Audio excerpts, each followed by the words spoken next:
அரசியல் அப்படின்னு சொன்னா மக்கள் பணி செய்யறதுக்காக வந்திருக்கோங்கிறதா அரசியல். அதற்கு இப்ப இவர்கள் பின்னாடி போற கூட்டம், திராவிட முன்னேற்ற கழகத்தின் பின்னால போற அத்தனை கூட்டமும் யாரு அப்படின்னு பார்த்தா தொண்டர்கள்.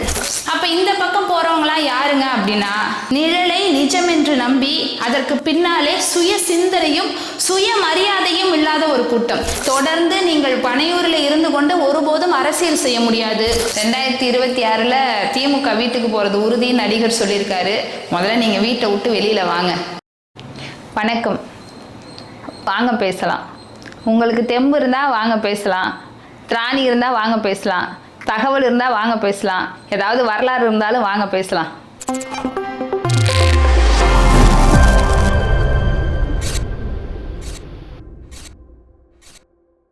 சாவு தேநீர்னு ஒன்று சொல்லுவாங்க.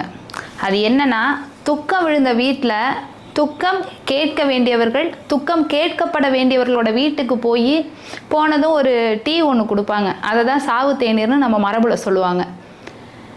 இங்கே என்ன நடக்குதுன்னா, யாரெல்லாம் துக்கம் கேட்கப்பட வேண்டியவர்களோ துக்கம் கேட்க வேண்டியவர்களை நோக்கி வராங்க. வர்றவங்களுக்கு இவர் உட்காந்து டீ கொடுக்குறாரு, பொன்னாடை போர்த்துறாரு.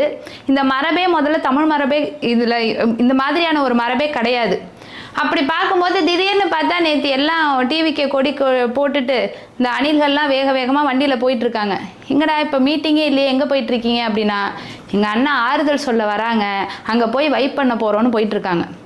இப்படிப்பட்ட ஒரு நிலையில் இந்த மக்களெல்லாம் எப்படி பார்க்க தோணுது அப்படின்னு சொன்னால், இதற்கு பின்னால் போகிற அந்த கூட்டத்தை எப்படி பார்க்க தோணுது அப்படின்னா, அறியாமையால் பாதிக்கப்பட்டவர்கள். அதாவது அவங்க பாதிக்கப்பட்டவங்க தான். எதால் பாதிக்கப்பட்டிருக்காங்க அப்படின்னு பார்த்தா அறியாமையால் பாதிக்கப்பட்டவர்களாக தான் தோணுது.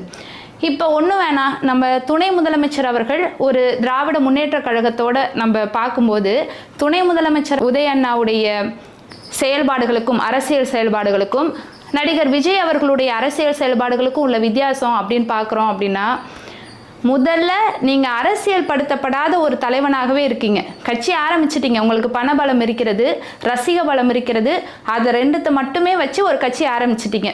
இப்போ இதை திராவிட இயக்கங்கள்னு பார்த்தா, திராவிட இயக்கங்கள்ங்கிறது சமூக நீதியையும் சமத்துவத்தையும் முன்னெடுத்து 1949 அன்றைக்கு ராயபுரம் ராபின்சன் பூங்காவிலே உதித்த இந்த உதயசூரியன் பள்ளத்தில் கிடந்த மக்களை எல்லாம் மீட்டெடுக்கணும் சாமானியர்களால் ஆரம்பிக்கப்பட்ட ஒரு கட்சி. அப்போ அதை ஆரம்பிக்கும் போது அவர்கள்லாம் பெரிய பெரிய நட்சத்திர அந்தஸ்து கொண்டவர்களான்னு கேட்டால் இல்லை, சாமானியர்களுக்காக ஆரம்பிக்கப்பட்ட ஒரு கட்சி. இப்போ நீங்கள் இந்த பலத்தெல்லாம் வச்சு ஒரு கட்சி ஆரம்பிச்சிருக்கீங்க அப்படின்னா, இன்னுமே நீங்கள் செலிபிரிட்டியாகவே இருக்கீங்க. இன்னும் அரசியல் அப்படின்னு சொன்னால் மக்கள் பணி செய்கிறதுக்காக வந்திருக்கோங்கிறது தான் அரசியல். அதற்கு அர்த்தம் தெரியுதான்னு கூட தெரில. ஏன்னா மக்கள் பணினா முதல்ல களத்தில் இறங்கணும், அதே மாதிரி இதுக்கு அனுபவம் வேணும். எடுத்த உடனேலாம் நீங்கள் மக்கள் பணி செய்கிறதுக்கு வர முடியாது. ஏன் உங்களுக்கு அனுபவம் இல்லைன்னு சொல்கிறோன்னா, களத்தில் வர்றதுக்கு தயங்குறீங்க, நேரடியாக மக்களை சந்திக்கிறதுக்கு தயங்குறீங்க, பத்திரிகையாளர்களை சந்திக்க மாட்டீங்க. அப்போ எப்படி நீங்கள் ஏன் துணை முதலமைச்சரோட ஒப்பிடுறோம் அப்படின்னு பார்த்தா, களத்தில் நிற்கிறாரு, மக்களாக நிற்கிறாரு, பத்திரிகையாளர்களை ரொம்ப சுலபமாக சந்திக்கிறாரு.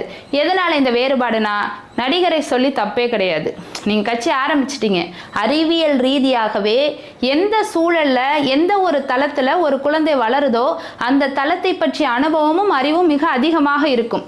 அப்படி பார்க்க போனால் அரசியல் தளத்திலேயே வளர்ந்த நம்முடைய துணை முதலமைச்சர் அவர்களுக்கும் சினிமா தளத்திலேயே வளர்ந்த நடிகர் அவர்களுக்கும் இதுதான் அவ்வளோ வித்தியாசம் இருக்குது.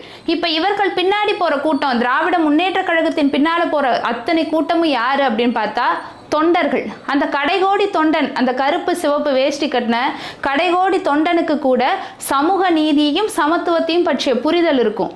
ஏன் அப்படின்னா, அந்த கடந்து வந்த பாதையும் வரலாறும் அதை பற்றிய தெளிவும் சிந்தனையும் தீர்க்கமாக இருந்தா அவங்க எல்லாமே திராவிட இயக்கத்தின் பக்கம் தான் நிற்பாங்க.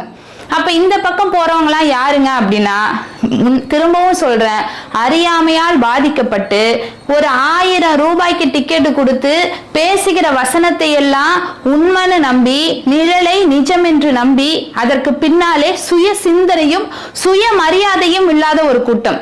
ஏன் சுயமரியாதை இல்லை கூட்டம்னு சொல்றேன்னா, ஒருத்தர் 10 மணி நேரம் காக்க வச்சு வராருன்னா உன்னுடைய சுயமரியாதை, இவரை பார்க்க இவ்வளோ நேரம் இங்கே நிற்கணுமான்னு தூக்கி போட்டு போயிருக்கும். அவ்வளோ கூட்டம் அங்கே கூடியிருக்காது. அப்போ அந்த சுயமரியாதை இல்லை, சுய சிந்தனை இல்லை, திரையிலே காண அனைத்தையுமே உண்மை அப்படின்னு நம்பி போகிற ஒரு தற்கூரி கூட்டமாக தான் அந்த கூட்டம் இருக்குது. அப்போ இந்த பக்கம் யாருங்க அப்படின்னா 1000 ஆண்டுகளாக இருந்த அடிமை சங்கிலியை உடைத்தெறிந்த சமூக நீதியும் சமத்துவத்தையும் தூக்கி பிடித்த ஒரு கட்சியின் பின்னால் நிற்கிற கூட்டம். அப்போ இந்த கூட்டம் எப்படி இருக்கும்னா, இது அரசியல் படுத்தப்பட்ட கூட்டம்.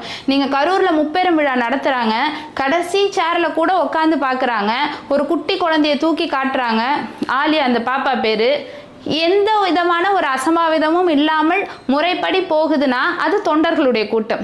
ரசிக வெறி ஊறி போயிருக்க ஒருத்தரால தான் இந்த தள்ளு முள்ளு பக்கத்தில் பார்க்கணும், எப்படியாச்சும் அவங்கள பக்கத்தில் பார்த்துட மாட்டோமா, வேடிக்கை பார்க்க சென்று விழுந்த கூட்டம் தான். அந்த கூட்டத்துக்கு கொள்கை கிடையாது, அந்த கூட்டத்திற்கு என்று எந்த ஒரு குறிக்கோளும் கிடையாது.